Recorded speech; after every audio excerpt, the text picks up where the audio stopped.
지금 이 자리에 임재해 계셔서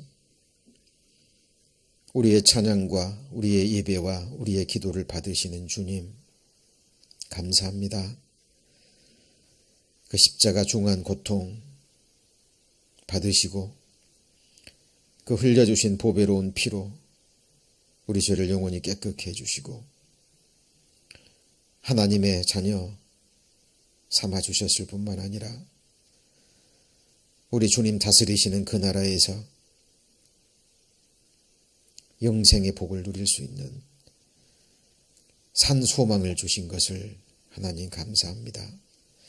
잠시 지나가는 이 세상 나그네의 삶 가운데서도 함께 해주시겠다고 약속하셨습니다.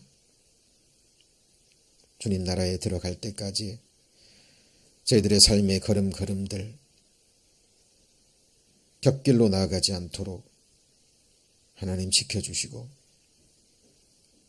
이 땅에서의 우리의 삶이 하나님 보시기에 결코 헛된 삶 되지 않도록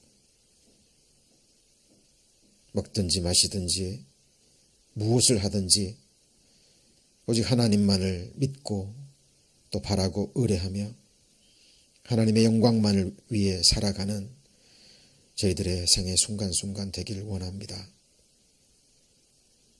오늘 주님 주시는 말씀 또 믿음과 또 감사함으로 또 받게 하시고 한 사람도 이 말씀을 사람의 말로 받지 않도록 주께서 역사하여 주옵소서. 한 시간의 말씀을 오직 주께 의지합니다. 주 성령께서 함께해 주시고 인도해 주옵소서. 저를 사랑하시는 주 예수님 이름으로 기도드립니다. 아멘. 우리가 늘 배우는 이 성경이 가지고 있는 놀라운 그 특징 중에 하나는 성경은 결코 낡아지지 않죠. 그리고 어느 시대, 어느 사람에게나 적용이 될 수 있는 지금도 역사하고 있는 살아계신 하나님의 말씀입니다. 하나님의 말씀은 살았고 운동력이 있다라는 그 말씀처럼 지금도 이 말씀은 계속 역사하고 있죠. 우리가 알지 못하는 어떤 곳에서는 또 이 말씀을 통해서 죽은 영혼이 살아납니다. 그리고 이 말씀의 능력을 통해서 또 그 영혼이 변화되고 있음을 봅니다. 마가복음 4장에 예수님께서 직접 말씀하셨죠. 너희는 지금 무엇을 듣는가 스스로 삼가라. 지금 저희가 누구의 말씀을 듣고 있죠? 살아계신 하나님의 말씀입니다. 이 말씀으로 우리가 살고 있는 이 우주 만물이 창조됐잖아요. 그리고 지금도 이 말씀의 능력으로 하나님께서 만물을 붙들고 계십니다. 그렇죠? 지금 우리가 이렇게 살아있고 움직일 수 있고 내 심장이 뛰고 있고 호흡할 수 있고 우리가 기동할 수 있는 것도 지금 이 말씀의 능력이 붙잡고 있기 때문입니다. 그리고 하나님은 말씀으로 지금 모든 사람들을 부르고 계십니다. 그렇죠? 그 사무엘상 3장에 보면 아이 사무엘이 하나님의 부르심을 받는 장면이 나옵니다. 그 엘리 선지자 바로 옆방에서 아이 사무엘이 자고 있는데 하나님이 사무엘을 부르시잖아요. 어린 사무엘. 하나님이 사무엘아 사무엘아 라고 사무엘을 부릅니다. 근데 그 어린 사무엘은 한 번도 하나님의 말씀을 받아본 적이 없거든요. 그런데 귀에 음성이 들리니까 엘리 선지자가 부른 줄 알고 선지자의 방으로 뛰어가서 깨웁니다. 부르셨냐고. 종이 여기 있다고. 근데 엘리 선지자는 부르지 않았거든요. 내가 너 부르지 않았다. 가서 자거라. 엘리 선지자도 그 당시에 이 영의 눈이 어두워졌거든요. 그래서 하나님이 사무엘을 부르시는 줄을 깨닫지를 못했습니다. 또 얼마 지나서 하나님이 또 사무엘을 부릅니다. 사무엘아 사무엘아. 또 엘리 선지자가 부른 줄 알고 또 선지자 방에 가서 물어보죠. 근데 부르지 않았다고 또 가서 잡니다. 세 번째 부릅니다. 그때서야 엘리 선지자가 깨닫죠. 내가 너를 부른 것이 아니라 하나님이 너를 부르시는 거다. 또다시 그 음성이 들리거든 이렇게 말하라. 여호와여 말씀하옵소서 주의 종이 듣겠나이다. 그리고 세 번째 하나님이 사무엘을 부르실 때 사무엘이 그렇게 대답합니다. 그리고 그때 처음 하나님의 말씀을 받거든요. 자, 물론 지금은 신약 시대입니다. 성령의 감동하심으로 이 성경이 완성된 시기이기 때문에 과거 구약 성경의 선지자에게 나타나셨던 것처럼 이 하나님은 음성으로 나타나지는 않으셔요. 그러나 여전히 성경의 하나님, 우주 만물을 창조하신 하나님은 우리에게 말씀하고 계십니다. 어떻게 말씀하시죠? 기록된 말씀을 통해서, 그리고 몸된 교회를 통해서, 그리고 개인적으로 우리가 기도할 때 또 말씀을 읽고 묵상할 때 또 우리가 하나님을 생각하고 개인적으로 하나님과 교제할 때 하나님은 실제로 말씀하십니다. 혹시 그런 경험 없으셔요? 잠자다가 밤에 깨었는데요. 깨었습니다. 누워있는데 하나님이 말씀하고 계셔요. 혹시 그런 경험 있으셔요? 제 말은 환청이 들린다는 게 아닙니다. 성령 하나님께서요, 어떤 말씀을 생각하시고 그리고 어떤 생각들을 계속 주셔요. 특별히 주님의 날, 이렇게 주일 예배 때, 오늘은 특별한 날이잖아요. 주님이 부활하신 날이고, 특별히 주일만큼은, 특별히 주일 예배를 드리는 이 시간, 하나님의 말씀이 선포되는 그 시간만큼은 우리가 온 마음을 다해서 신령과 진정으로 하나님께 예배를 드리고 또 그 말씀을 받는 그 시간입니다. 하나님은 우리에게 늘 말씀하고 계세요. 무엇을 말씀하고 계실까요? 오늘 본문으로 제가 예레미야 17장 5절부터 8절까지의 말씀을 읽었는데 너무 중요한 말씀이죠. 자, 17장 5절 처음 부분만 같이 해볼까요? 나 여호와가 이같이 말하노라. 지금 누가 말씀하고 계시죠? 하나님이 말씀하십니다. 그렇죠? 지금 우리에게 말씀하고 계셔요. 무릇 사람을 믿으며 혈육으로 그 권력을 삼고 마음이 여호와에게서 떠난 그 사람은 저주를 받을 것이라. 자, 인간의 관점에서 보면 사람 믿을 수 있잖아요. 그렇죠? 혈육으로 그 권력을 삼을 수 있어요. 그렇죠? 나를 사랑하는 사람, 나와 어떤 특별한 관계에 있는 사람, 그 사람이 재물도 많고 권력도 있고 나를 사랑한다면 당연히 믿을 수 있죠. 인간적인 그런 관점에서 보면 큰 문제가 되지 않을 것 같습니다. 그런데 그 부분이 하나님 보실 때는 큰 죄입니다.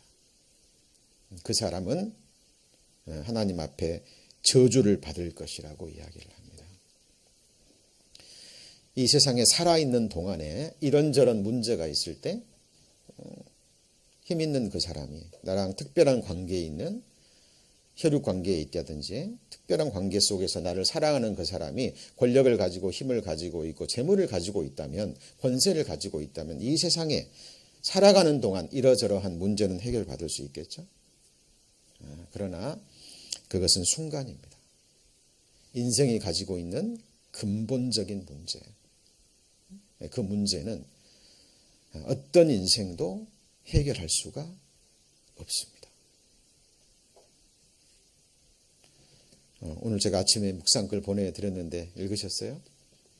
예. 저는 실제로 기회 있을 때마다 제 자신에게 물어봅니다. 예수님께서 말씀하셨잖아요.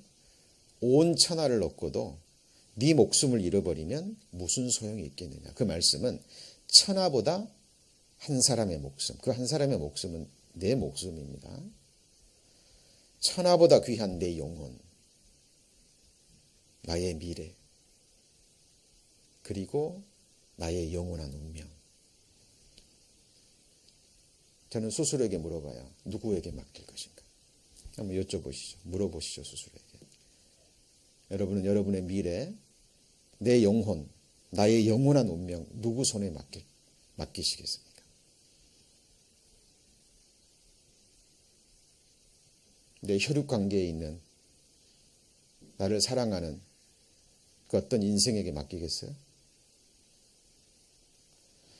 자, 이 질문은요, 사실 성경 전체가 던지고 있는 너무나 근본적인 문제입니다.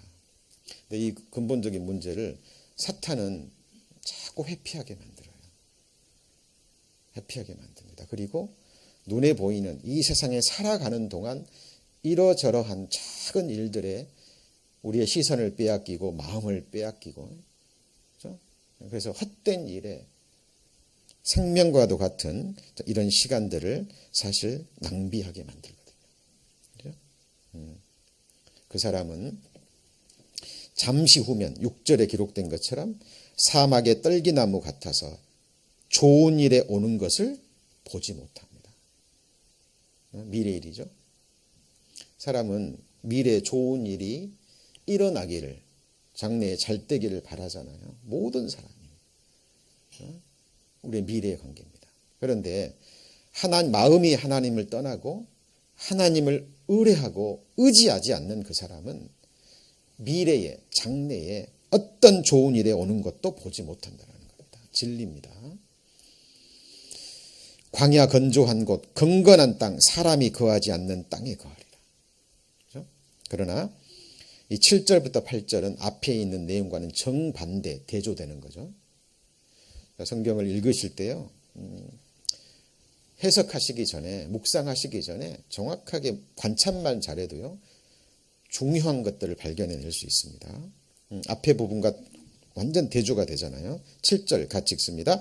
그러나 무릇 여호와를 의지하며 여호와를 의뢰하는 그 사람은 복을 받을 것이라 라고 얘기합니다. 여호와를 의지하며 여호와를 의뢰하는 사람. 반복이 되어 있죠. 똑같은 말인데 그 말이 같은 절에 반복이 되어 있습니다. 할 수만 있다면 3번, 4번, 10번, 100번도 강조해도 지나치지 않습니다. 잘 생각해 보셔야 돼요. 지금 여러분은 누구를, 무엇을 의지하고 의뢰하고 있는지. 나홈수에 보잖아요. 그럼 여호와께서는 자기에게 의뢰하는 자를 아신다 그랬어요. 성경에서 믿고 의뢰한다라는 것은 인간적인 신뢰관계, 그걸 의미하는 게 아닙니다. 내 인생 전체를 맡기는 거예요. 주재권을 완전히 하나님의 손에 넘기는 겁니다. 하나님이 우리를 창조하셨잖아요. 그렇죠? 우리를 구원하셨고 값주고 사신 하나님의 것이에요. 하나님이 하나님의 영광을 위해서 하나님이 만드신 존재, 하나님의 것입니다. 그것을 내 마음의 중심에서요, 정확하게 알고 믿고 인정하고 그 부분을 정확하게 하나님의 손에 넘겨 드려야 됩니다. 마치 창세기에 나오는 그 바로 아시죠? 하나님의 꿈을 받은 요셉이 많은 사람들을 만났잖아요. 그래서 하나님께 받은 꿈 이야기를 자기 형들에게 얘기합니다. 부모에게도 얘기하고. 근데 그 형들은 그 요셉의 꿈 이야기를 듣고요, 형들이 뭐라고 얘기하죠? 동생에게 저기 꿈꾸는 자가 오는도다. 비꼬는, 조롱하는 말이거든요. 이루어지지도 않을 헛된 꿈을 이야기하는 몽상가와 같은 그런 의미로 요셉을 볼 때마다 조롱하면서 비웃으면서 저기 꿈꾸는 자가 오는도다 그렇게 얘기합니다. 그런데 요셉이 받은 꿈은 누가 준 꿈이죠? 하나님이 주신 꿈입니다. 요엘서와 사도행전에 보면 하나님께서 하나님의 신을 부어준다 그랬어요. 그 하나님의 성령을 받은 사람은 꿈을 꿉니다. 젊은이는 환상을 보고 늙은이는 꿈을 꿔요.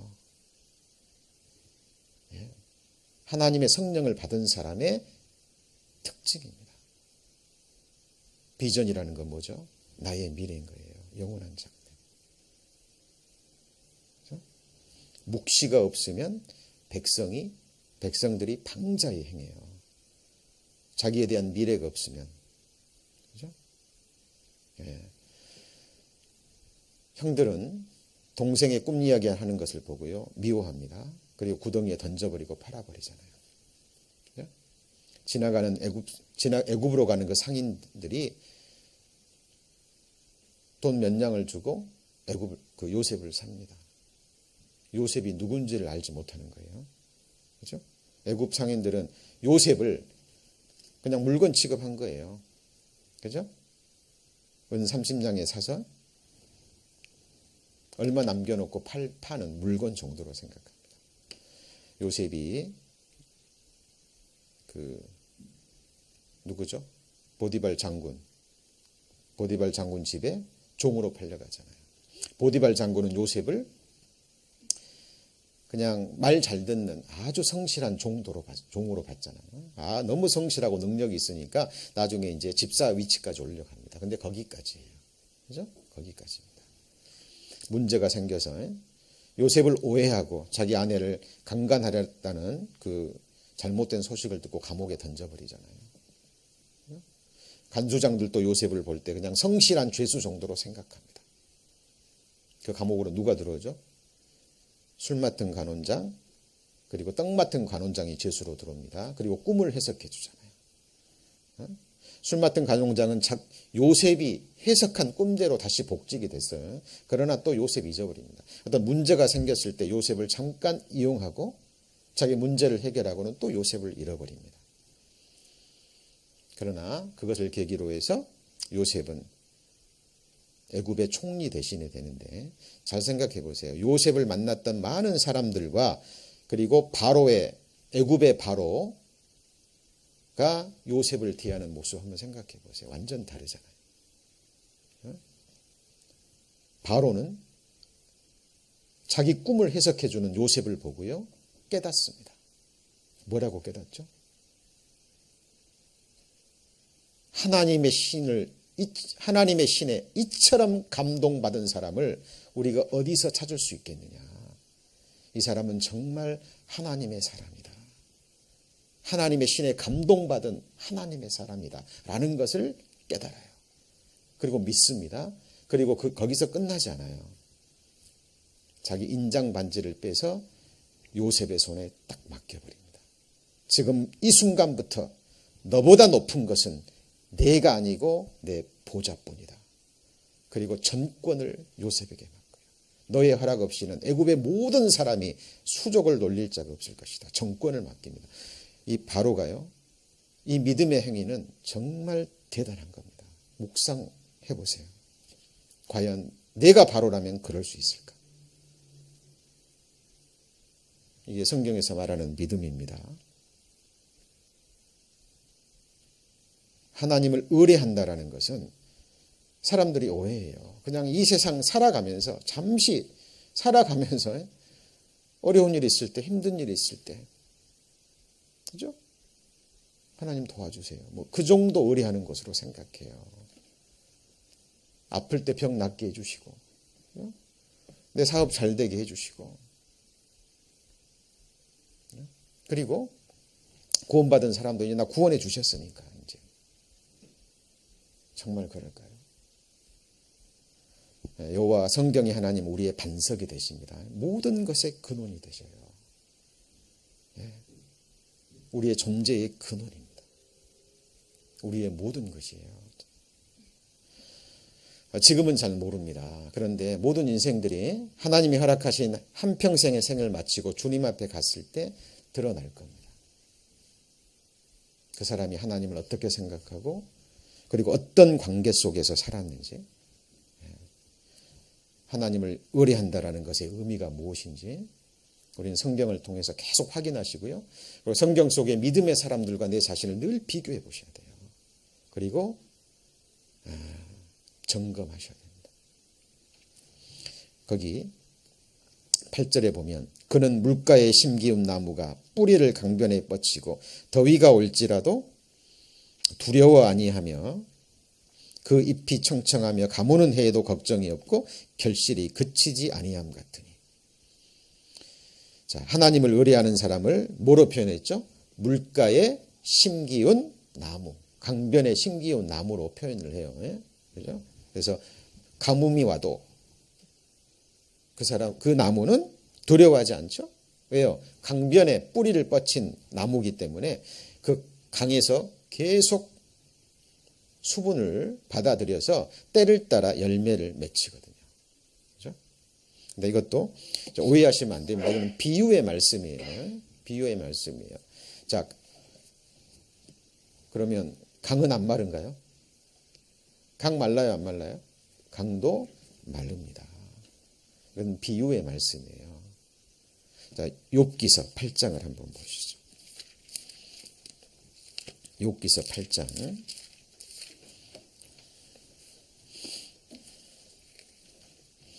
욥기서 8장입니다.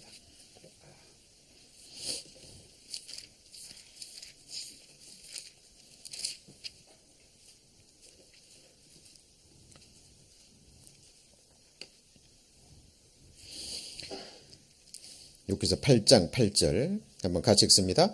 정컨대 너는 옛시대 사람에게 물으며 열조의 터득한 일을 배울지어다. 자, 굉장히 중요한 말씀입니다. 잘 들으셔야 돼요. 조금 어려울 수도 있는데요. 성령께서 도와주시리라 믿습니다. 자, 우리는 이 세상에 있는 날이 그림자와 같잖아요. 그죠? 몇십 년, 5, 60년, 7, 80년 산다 그래도 그 지식은 정말 망미한 거예요. 우리가 이 세상을 살아오면서 삶을 통해서 깨달음과 지식을 얻었다면 그것이 어느 정도 될까요?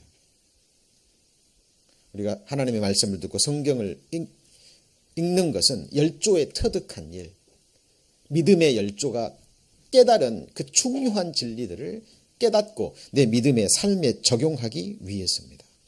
그죠? 10절 그들이 내게 가르쳐 이르지 아니하겠느냐? 그 마음에서 나는 말을 바라지 아니겠느냐?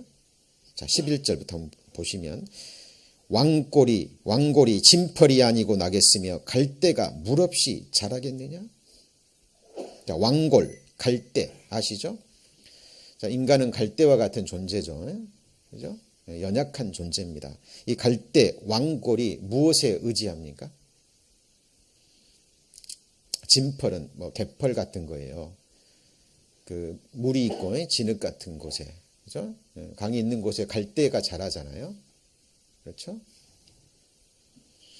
자, 그런데 이 갈대가 왕골이 눈에 보이는 강을 의지하고 눈에 보이는 물을 의지하고 눈에 보이는 진펄을 의지하면 잠시 후에 그 강이 말라버리고 진펄이 말라버리면 그 왕골과 갈대는 어떻게 되죠? 12절 같이 읽습니다. 이런 것은 풀으로도 아직 벨 때가 전에 다른 풀보다 일찍이 마르느니라. 하나님을 잊어버리는 자의 길은 다 이와 같고 사곡한 자의 소망은 없어지나니 14절 같이 읽습니다. 그 믿는 것이 끊어지고 그 의지하는 것이 거미줄 같은 즉 그 집을 의지할지라도 집이 서지 못하고 굳게 잡아도 집이 보존되지 못하리라. 갈대와 같은 연약한 인생들이요, 눈에 보이는 물, 눈에 보이는 양식, 눈에 보이는 권세, 눈에 보이는 이 육신의 장막, 눈에 보이는 집, 이런 거 의지하고 살아간다니까요. 수많은 인생들이. 그러다가 어느 날 덜컥 자기가 믿고 의지하는 것이 끊어지고 그것들이 다 자기를 떠나고 사라지고 나면 그때사 내가 믿었던 것이 거미줄과 같았구나.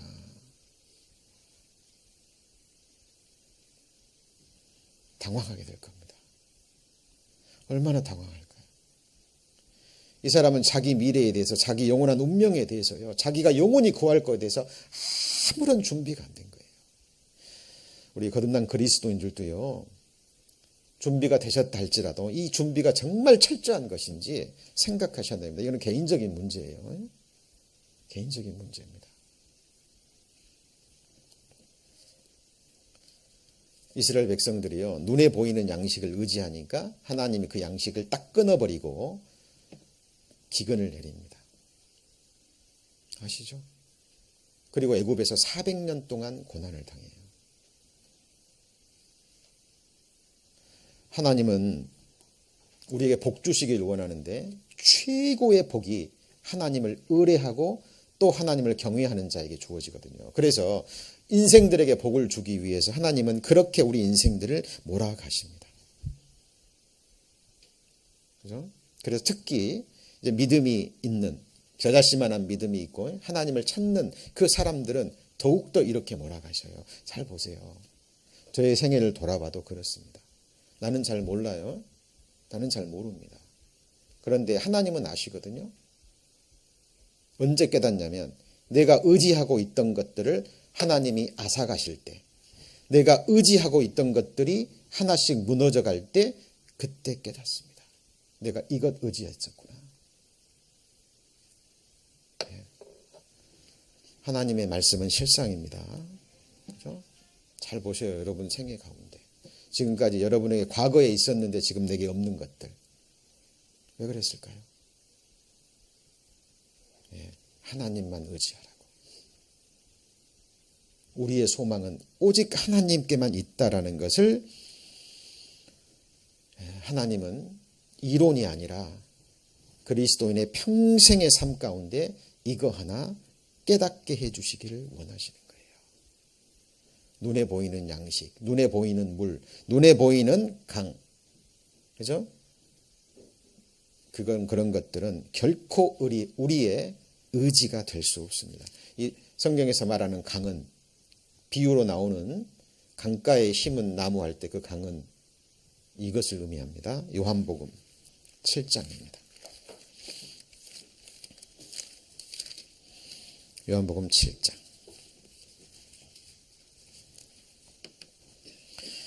요한복음 7장 37절입니다. 요한복음 7장 37절 157페이지 명절 끝날 곧 큰 날에 예수께서 서서 외쳐 가라사대 누구든지 목마르거든 내게로 와서 마시라. 38절 같이 읽습니다.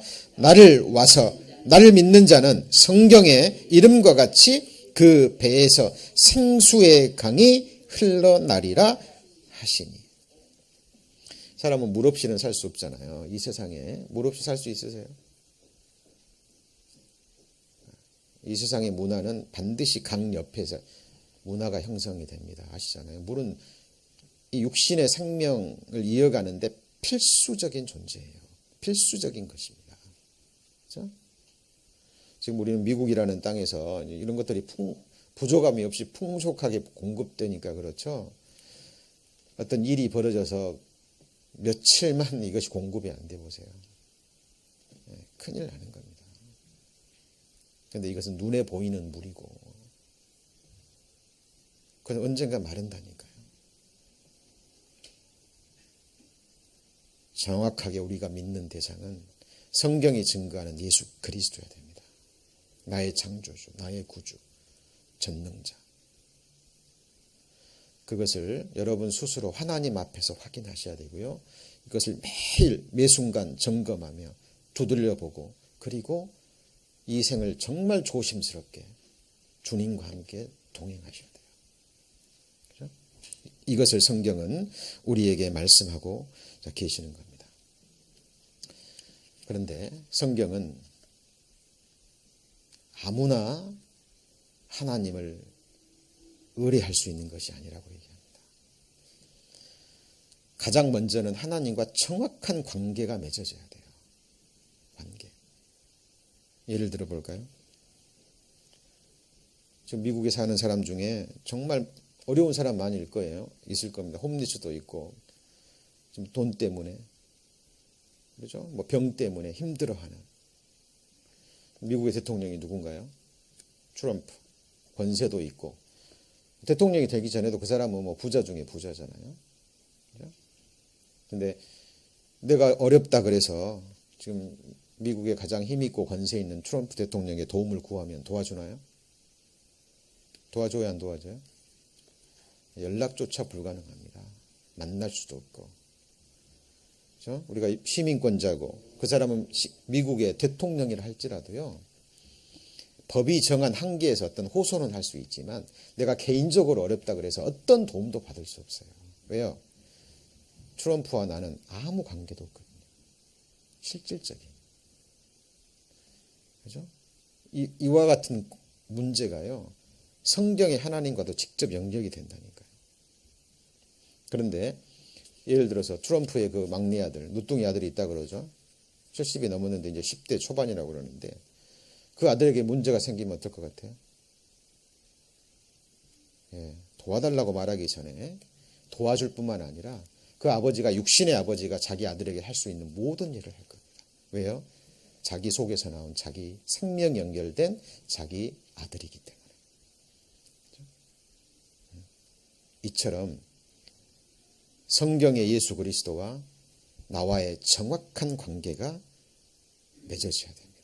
이게 첫 번째고요. 그리고 그 다음이 관계가 맺어진 이후에 하나님과 계속적인 관계를 가지면서 하나님을 경외하는 삶을 사셔야 돼요. 요한복음에 보면 이런 말씀이 있습니다. 예수님이 요한복음 13장이죠. 돌아가시기 전에 유월절 전날에요. 식사를 마치시고 예수님이 제자들을 앉히십니다. 그리고 겉옷을 벗으시고요. 겉옷을 벗으시고 수건을 허리에 차셔요. 그리고 제자들 앞에서 무릎을 꿇습니다. 그리고 대야의 물을 떠와 가지고 제자들의 더러운 발을요 일일이 다 씻겨 주셔요. 그 예수님 당대에 남자들은 그 샌들 같은 걸 신었잖아요. 그리고 흙길을 가기 때문에 정말 더러워요, 발이. 그래서 손님들이 자기 집에 오면 가장 큰 대접 중에 하나가 깨끗한 물을 가져와서 자기 집에 온 손님의 발을 씻게 하는 겁니다. 근데 예수님께서 무릎을 꿇고 제자들의 발을 일일이 씻겨 주십니다. 베드로의 차례가 왔어요. 근데 베드로는 뭐라고 얘기합니까? 주께서 내 발을 절대 씻기지 못할 겁니다. 베드로는 왜 그렇게 얘기했을까요?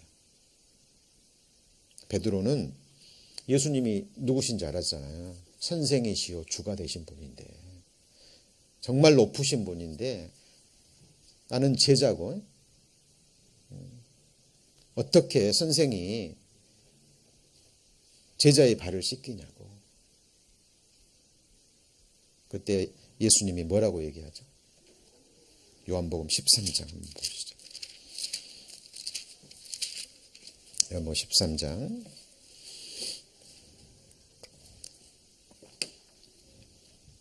6절에 보시면 시몬 베드로에게 이르시되 가로되 주여 주께서 내 발을 씻기시나이까? 예수께서 대답하여 가라사대 나의 하는 것을 내가 이제는 알지 못하나 이후에는 알리라. 베드로가 가로되 내 발을 절대로 씻기지 못하시리다. 예수께서 대답하시되 같이 읽습니다.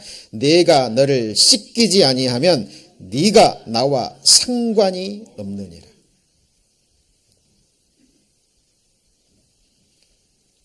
예수님이 이 땅에 왜 오셨죠? 우리를 씻겨주시기 위해서. 물로 더러운 발 씻겨주기 위해 오셨습니까? 아닙니다. 예수님의 죽음으로 그 보배로운 피로 우리의 모든 죄를 깨끗이 해주기 위해서 오셨고 실제로 죽으셨고 피 흘리셨어요. 이것을 비유의 말씀으로는 목욕한 것으로 표현이 됩니다. 이 철없는 베드로는요, 예수님이 이렇게 말하니까 내가 너를 씻기지 않으면 너는 나와 상관없다. 그러니까 베드로가 뭐라 그러죠? 9절 같이 읽습니다. 시몬 베드로가 가로되 주여 내 발뿐 아니라 손과 머리도 씻겨 주옵소서. 베드로는 굉장히 성격이 급하잖아요. 그죠? 10절에 예수께서 가라사대 이미 목욕한 자는 발밖에 씻을 필요가 없느니라. 같이 읽습니다. 온 몸이 깨끗하니라 너희가 깨끗하나 다는 아니니라. 예수님은 시간을 초월하신 분이잖아요. 그죠? 이 땅에 오셔서 지금 사람의 몸을 입고 있지만 예수님은 전지전능하신 분입니다. 삼위일체 하나님에 대해서 오해하시면 안 돼요. 그죠? 예수님은 워낙 겸손하셔서 성부 앞에 자신을 낮추셔서 사람의 몸을 입고 하나님과 동등되시나 동등됨을 취할 것으로 여기지 아니하시고 낮은 몸으로 오셨지만 예수님은 하나님 자신입니다. 제2위 성자 하나님이셔요. 성부 하나님과 함께 영원 전부터 시작도 없이 끝도 없으신 분입니다. 미가서 5장에 나오는 것처럼 그는 상고의 태촌이라. 그 상고라는 말이 영원이라는 거예요. 삼위일체 하나님은 영원 전부터 한 분이셨고 따로 새 위격으로 계신 분입니다. 그렇죠? 하나님의 본체시고 참 하나님이셔요. 자, 그 하나님께서 우리를 위해서 오셔서 피 흘리시고 우리를 씻어주셨잖아요. 이 당시에 예수님은 죽지는 않으셨어요. 그러나 예수님은 이걸 하러 오셨고 시간을 초월해 계신 분이기 때문에 내가 죽고 피 흘려서 씻어주셨다라는 그것을 지금 말씀하고 계시는 거죠. 자, 그런데 12절에 보시면 13절입니다. 13절 너희가 나를 선생이라 또는 주라 하니 너희 말이 옳도다. 내가 그러하다. 자, 14절 15절 같이 읽습니다. 내가 주와 또는 선생이 되어 너희 발을 씻겼으니 너희도 서로 발을 씻기는 것이 옳으니라. 내가 너희에게 행한 것 같이 너희도 행하게 하려 하여 본을 보였느니라. 이거는요, 우리가 거듭난 이후에 예수님의 피로 우리가 목욕을 한 이후에 영원한 속죄함을 입은 이후에 이 땅에서 살아가는 우리의 신앙생활, 교제생활, 교회생활을 의미하는 겁니다. 이 세상 광야를 지나는 동안 우리는 주님의 피로 목욕했지만 생활 가운데 짓는 죄들 있어요, 없어요?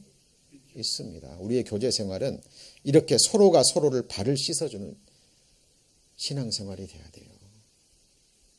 그렇죠? 그래서 예수님과 나와의 관계, 정확하게 예수님의 피로 내가 씻음받고 그것으로 끝이 아니라 주님은 지금도 우리 가운데 성령 하나님의 모습으로 함께 하셔서 우리의 발에 묻은 우리의 더러운 발을 주님 지금 씻어주셔야 안 씻어주셔요? 네, 지금도 씻어주고 계십니다. 우리는 이 사람들만이 예수님과 관계가 있는 사람들이에요. 이 사람들은 예수님의 피를 헛된 것으로 돌리지 않는 사람들입니다. 그렇죠? 우리가 예수님의 이 섬김을 받았다면 우리도 마땅히 우리가 서로 형제 자매에 뭐를 시켜줘야 돼요? 이거는 선주교에서 하는 것처럼 선주교에서 종교생활을 할 때 해마다 이거 했거든요. 세족식이라 그래가지고요. 본당 신부님이 하시는데 거기에 선택되는 것도 거기에 선택된 사람들은요. 특별 관리를 받습니다. 본당 신부님이 발 씻어주니까 며칠 전부터 계속 발톱 손질하고 그죠? 깨끗하게 해서 그런 세족식을 말하는 게 아니라요. 정말 실제로 우리는 구원 받았지만 여전히 허물이 많잖아요. 생활 가운데. 우리 살아가면서 그 더러운 서로의 발들을 씻어주는 거예요. 사랑으로, 기도로, 우리의 섬김으로. 주와 선생이 되신 그 전능자께서 나 같은 죄인 앞에 무릎을 꿇고 내 발을 씻겨주고 계시잖아요. 그렇죠? 그 사람들끼리 정말 피로 맺어진 사랑의 관계가 맺어지는 겁니다. 이 사람만이 성경이 증거하는 참 하나님 예수 그리스도와 진짜 관계가 있는 사람이에요. 그리고 그 피로 하나 된 그리스도인들이 서로의 발을 씻어줄 때, 그렇죠? 네. 우리는 주 안에서 관계가 있는 사람들입니다. 그 사람들만이 하나님을 의뢰할 수 있는 거예요. 성경은 그 부분을 우리에게 말씀하고 계십니다. 시편 115편입니다.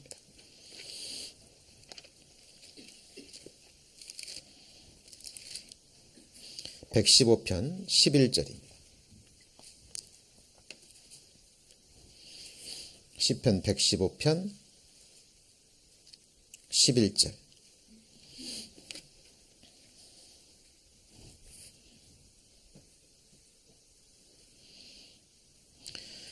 자, 같이 읽습니다.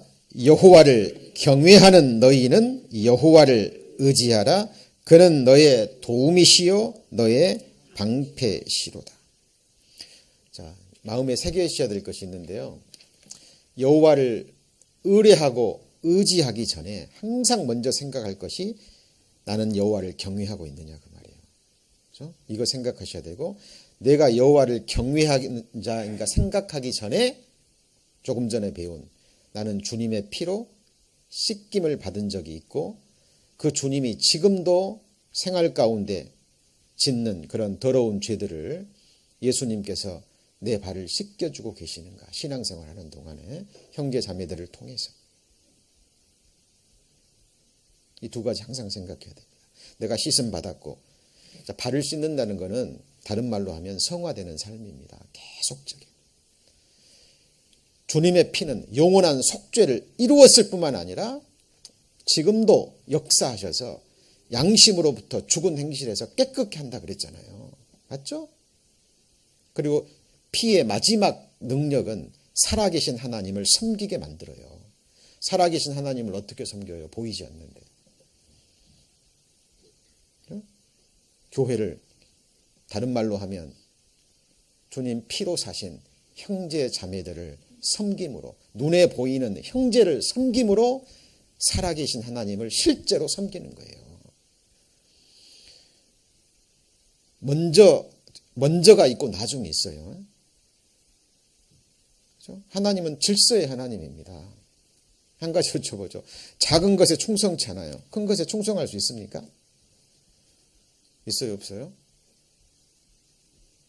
있을 수 없는 거예요. 불가능한 거예요. 성경이 그걸 말하고 있는 거예요. 눈에 보이는 형제를 섬기지 않아요.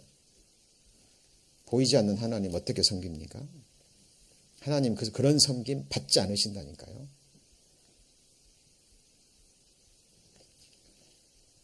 많은 사람들이 하나님 의뢰한다고 얘기합니다. 언제요? 그냥 잠깐 힘들 때요? 외로울 때요? 슬플 때요? 그게 의뢰하는 건가요? 아무나 여호와를 의뢰하지 못해요. 아무나 트럼프 도움 못 받습니다. 전지전능하신 하나님의 도움을 받는데 정확한 관계가 형성됐냐 그 말이에요. 주님의 피로 씻음 받고 지금도 주님께서 나를 섬기고 계시고 그 섬김으로 서로 섬기고 있고 왜요?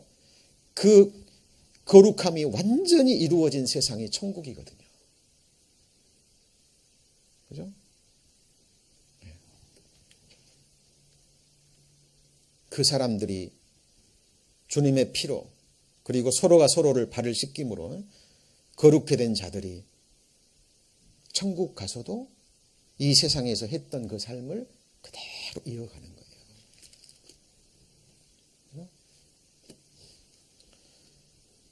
그래서 먼저 이 세상에서의 천국이 내 삶에서부터 실제로 시작되는 겁니다. 그래서 여호와를 의지하고 경외하는 것 생각하기 전에 내가 먼저 하나님을 경외하는가 이거 생각해야 돼요. 왜냐하면 경외하는 사람만이 의지할 수 있거든요. 그죠? 잠언 14장입니다. 제가 하는 말이 아니라 성경에 이것이요 계속 반복이 돼요. 잠언 14장 26절입니다.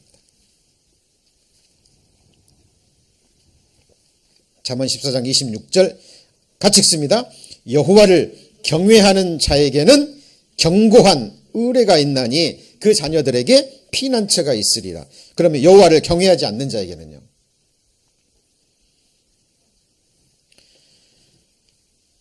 여호와를 경외하는 자에게는 뭐가 있어요? 견고한 뭐가 있죠? 의뢰가 있는 거예요. 왜? 하나님과의 정확한 관계가 설정됐기 때문에 하나님을 알 뿐더러 아심받았거든요.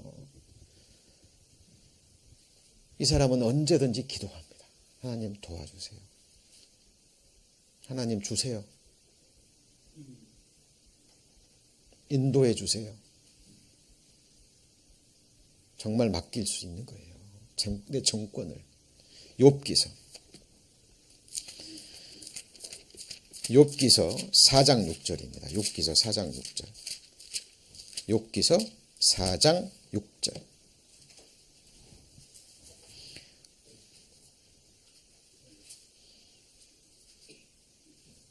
욥기서 4장 6절. 내 의뢰가 뭐에 있어요?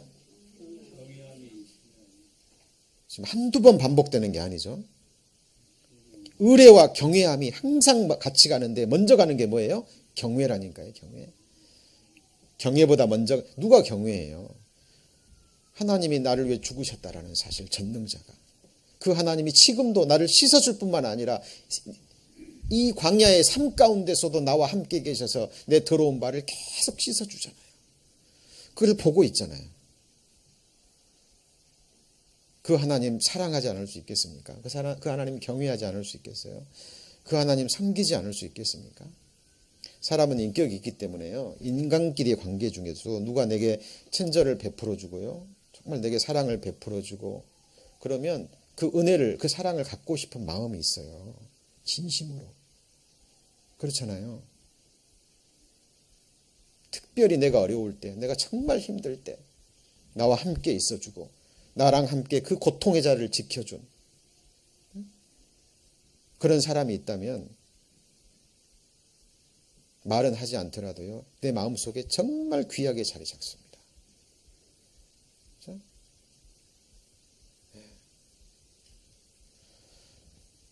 나를 지으신 하나님이 나를 위해 죽으셨고 지금도 나와 함께 계시고 나를 깨끗게 해주시고 그리고 여러분 죽음 건너갈 때 누가 여러분 영접해줘요? 잘 생각하셔야 됩니다. 잘 생각하셔야 돼요. 이 세상에서 주님 영접하지 않으면 내가 죽음 건너갈 때 주님 나 영접할까요?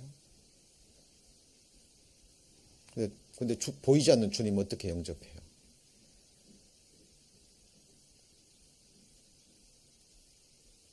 예수님이 제자들을 보내면서 얘기했습니다. 너희를 영접하는 자는 누구를 영접하는 거예요? 나를 영접하는 거고 나를 영접하는 자는 나를 보내신 자 성부 하나님을 영접하는 것입니다. 이 순서 잊어버리시면 안 됩니다. 이것은 무슨 의미예요? 우리가 형제 자매 주님 피로 사신 하나된 지체들이잖아요. 우리가 마음에서 정말 한 분 한 분 주님 영접하듯이 그죠? 모임에 오실 때 내 가정에 모임이 있어서 오실 때 우리가 서로가 온 마음으로 서로를 영접하고 기쁨으로 맞아들이고 주님 영접하는 거예요. 주님 영접하는 겁니다. 그 사람이 죽음 건너갈 때 주님이 영접하시는 거예요. 시편 73편입니다.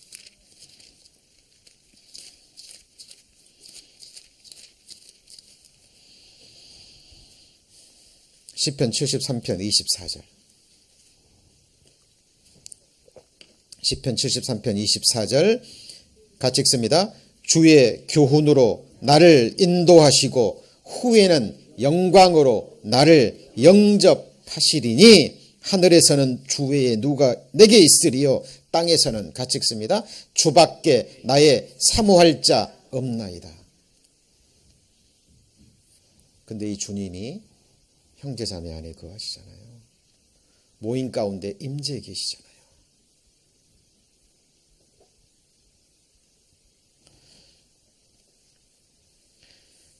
자, 성경은 우리에게 진정한 하나님을 의뢰하는 것이 무엇인지 계속 말씀하고 계십니다. 이사야 50장입니다. 이사야 50장. 이사야 50장 10절입니다.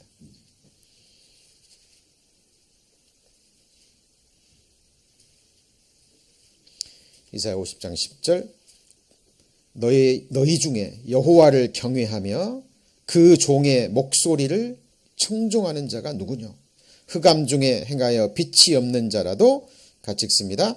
여호와의 이름을 의뢰하며 자기 하나님께 의지할지어다. 지금 누구한테 말하는 거예요? 여호와를 경외하며, 그죠? 여호와를 경외하는 자에게 이야기하는 겁니다. 그럼 하나님이 계속해서 하나님을 경외하는 걸 강조해요. 왜요? 왜죠? 신명기 6장입니다. 신명기 6장.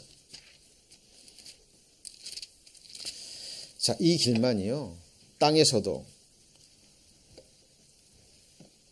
죽어서도 우리가 잘 때는 유일한 길이기 때문에 그래요.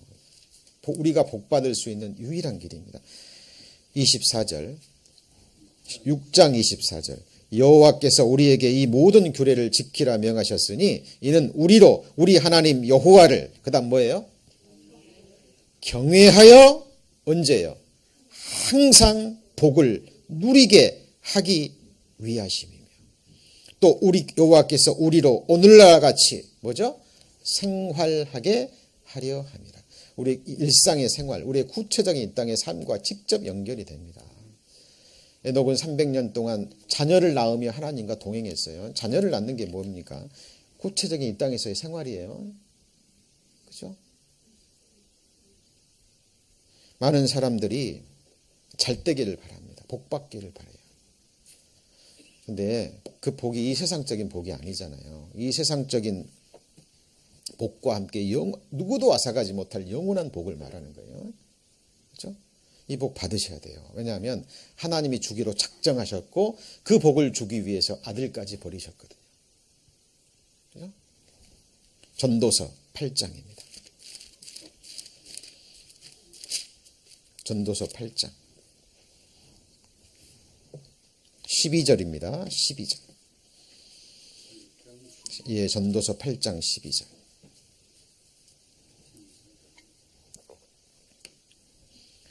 자, 이 말 12절 13절은 충돌이 되는 것 같고 좀 혼동이 되는 것 같아요. 근데 그게 아닙니다. 잘 들으셔야 돼요. 딴 생각하시면 놓쳐버립니다. 12절. 죄인이 100번 악을 행하고도 뭐라 그랬죠? 이상하죠? 죄인이 100번 악을 행하고도 뭐예요?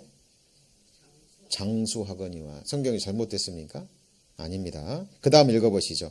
내가 정령이 안 오니 하나님을 경외하는 자가 하나님을 경외하여 그 앞에서 또 반복되죠. 경외하는 자가 뭐예요? 잘 될 것이요. 근데 이 잘 될 것이라는 의미가 뭐냐 그 말이에요. 이 땅에서 장수하고 잘 먹고 잘 사는 것이 잘 되는 것입니까? 그게 아니에요. 그게 잘 되는 것이라면 12제자는 망한 거고 사도 바울도 망한 거예요. 맞습니까? 스데반은 복음 전하다가 돌 맞아 죽었습니다.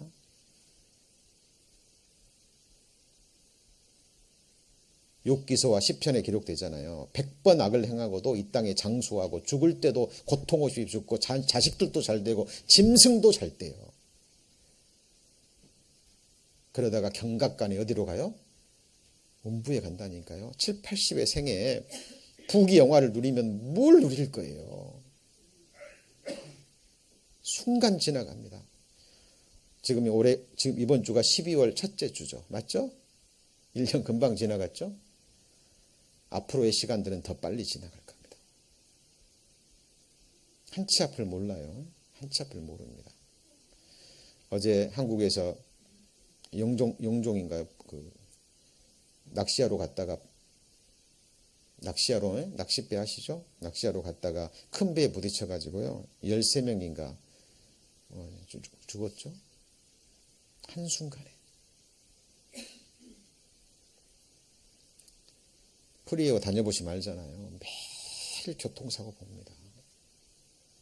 저도 미국에서 3번인가 교통사고 당했어요. 한 번은 정말 죽을 뻔했고. 우리는 사망의 음침한 골짜기를 가고 있는 거예요. 내일 일을 알지 못합니다. 항상 이거 마음에 생각하시고요. 그렇죠? 이 세상에서 육신적으로 잘 되는 악인들 그 형통 부러워하지 마세요. 죄인이 100번 악을 행하고도 장수하거니와 내가 정령이 안 오니 하나님을 경외하여 그 앞에서 경외하는 자가 뭐예요? 잘 될 것이요. 이거는 하나님 보실 때 진짜 잘 되는 겁니다. 그래서 13절 자 결론입니다. 같이 있습니다. 악인은 잘 되지 못하며 장수하지 못하고 그날이 그림자와 같으리니 이는 하나님 앞에 경외하지 아니함이니라. 12절에는 100번 행하고도 장수하거니와 이렇게 됐는데 13절은 악인은 잘 되지 못하며 뭐라고요? 장수하지 못하고. 자, 잘 보셔야 됩니다. 제가 성경에서 공부할 때 중요한 게 발견이라 그랬잖아요. 관찰. 그죠? 12절의 장수와 13절의 장수는 다릅니다. 발견하셨어요? 12절의 장수는 뭐예요? 이 땅에서 육신의 목숨이 8, 90, 요즘은 100세 이상 된다 그래요. 엊그저께 신문을 봤습니다. 지금 100세, 110세, 120세까지 가는 사람들이 굉장히 많아졌어요. 근데 신문 타이틀이 그겁니다. 100세가 넘어서 살아도 행복할까요? 어떻게 행복하실 것 같아요? 100세 넘으신 분들 한번 사진 한번 보세요.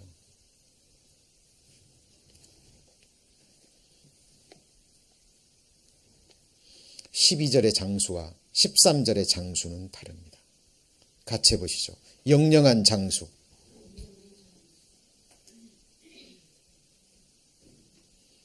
이것이 우리 그리스도인들의 실상이 돼야 돼요. 십자가 죽음을 통과한 생명의 원천 되시는 하나님이 내게 주신 영원한 생명.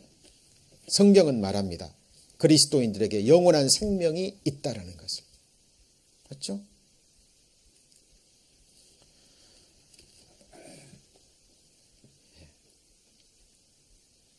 자, 오늘 말씀 정리합니다. 우리가 성경을 왜 배웁니까? 왜 성경을 읽죠? 같이 해보시죠. 평생에 자기 옆에 두고 읽어서 그 다음에 뭐예요? 그 하나님 여호와 경외하기를 배우며 라고 얘기합니다. 그리고 이 율법의 모든 말과 규례를 지켜 행할 것이라. 이것은 율법 행위를 말하는 게 아니에요. 천국 가려고요. 내 의를 드러내기 위해서 율법 지키려는 저주의 행위, 율법 행위가 아니라니까요. 나를 위해서 죽어주신 주님 기쁘게 하기 위해서. 그렇죠?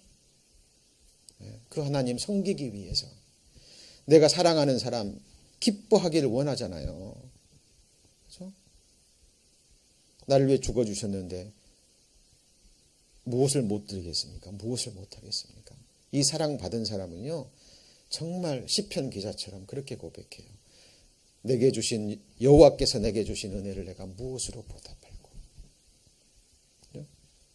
내 목숨을 갈아드려도 부족하잖아요. 우리는 그 사랑으로 이 세상을 견디고 살아가는 겁니다. 기억하셔야 됩니다.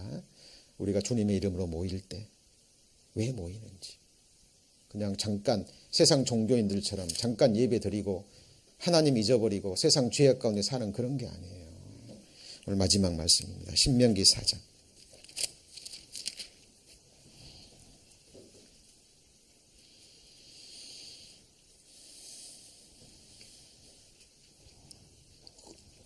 신명기 4장 10절입니다. 266페이지. 내가 호렙산에서 내 하나님 여호와 앞에 섰던 날에 여호와께서 내게 이르시길, 같이 읽습니다. 나를 위하여 백성을 모으라.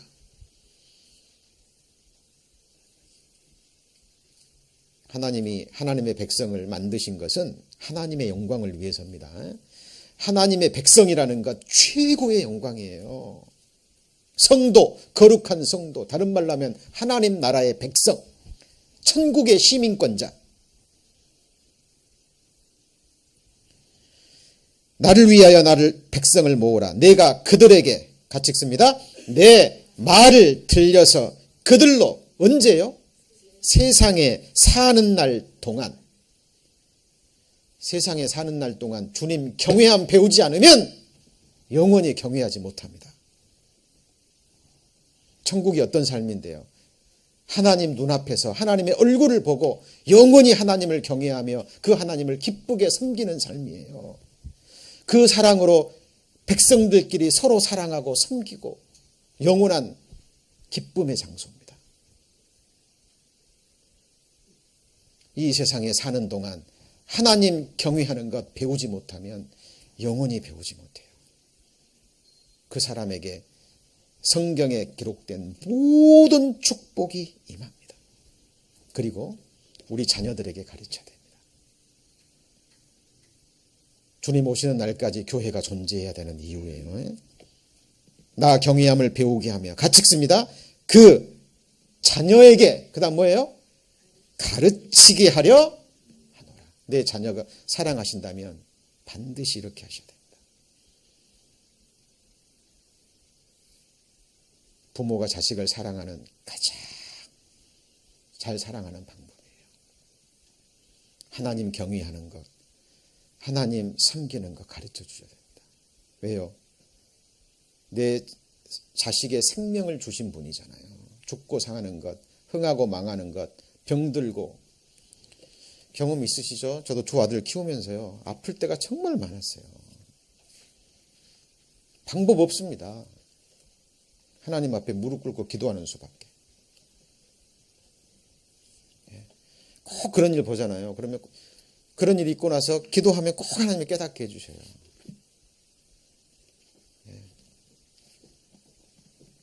하나님 살아계십니다.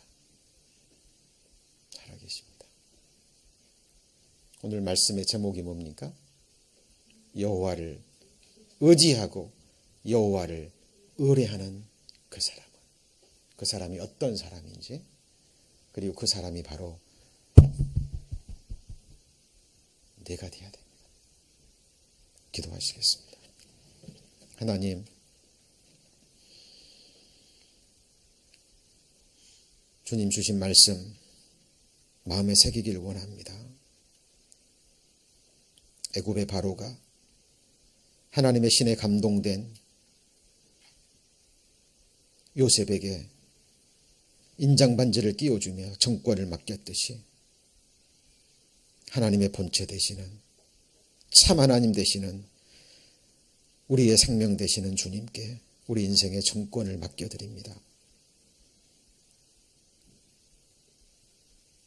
주님 피로 사시고 또 주님이 세워가시는 우리 교회의 또 정권도, 우리의 미래도, 영원한 운명도 오직 하나님께만 맡깁니다. 주님이 지으셨고 주님이 구원해 주신 주님의 것이기에 오직 주님 선하신 뜻대로 인도해 주옵소서. 이 땅에서 하나님 경외하기를 배우며 하나님을 경외하는 삶을 살다가 주님 저희들의 영혼 부르실 때 주님께 영접함을 받고 그 영원한 그 나라에 이를 수 있도록 우리의 삶을 하나님 지켜주옵소서. 나머지 시간들도 기쁨으로 서로를 영접하며 서로 사랑하며 주님이 우리의 발을 씻기셨던 것처럼 서로의 발을 씻기는 거룩한 교제의 시간으로 인도해 주옵소서. 예수님 이름으로 기도합니다. 아멘.